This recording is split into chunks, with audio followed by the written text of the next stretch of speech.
We're on top, of course, the latest political developments. Of course, it's impacting us here on the north side of the border after Donald Trump has been re-elected to the White House. Could that spell trouble for the electric vehicle industry? We will find out soon. Let's bring in CTV's Kamal Karamali reporting on this for us this morning. Good morning, Kamal. So what has President-elect Trump said about electric vehicles? Yeah, so he's, during his campaigning, Nick and Courtney, he's largely condemned electric vehicles, calling it the Green New Scam, and specifically saying they are being forced on consumers. He's promised during his campaigning to scale back on standard emission standards. We're talking about a change on EV incentives and increasing tariffs on electric vehicles. So he's vowed to roll back or eliminate the vehicle emission standards under the Environmental Protection Agency.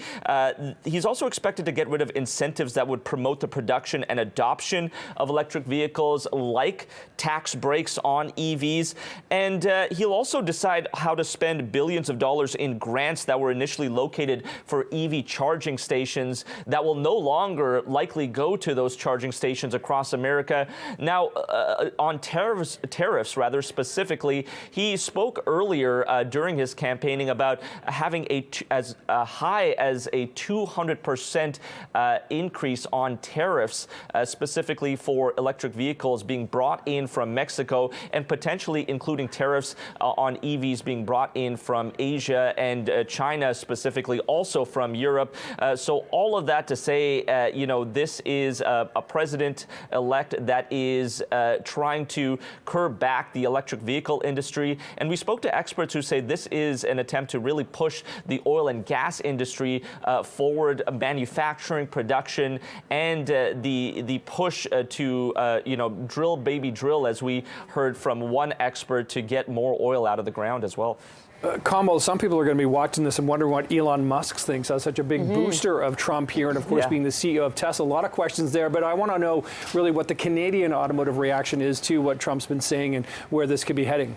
Yeah, well, let's talk about Elon Musk specifically, a big supporter of Donald Trump, and the Tesla CEO. His company specifically put out a statement saying they're willing to work with the Trump administration on these policies. So who knows if some of the campaigning he did earlier and some of the strong language he used against EVs might be scaled back now that, Elon Musk is whispering in his ear. That's yet to be determined. But how it affects Canadian manufacturers, the industry here is very much tied with what is happening down south. So the billions of dollars that the federal government as well as the provinces put forward in building these factories were in line with some of the manufacturing that was expected to happening down south. So it's yet to be seen whether those factories will be built on that scale here in Canada. Yeah, certainly a lot of questions, and I'm sure more reaction to come. Kamal, thank you so much for bringing us this update.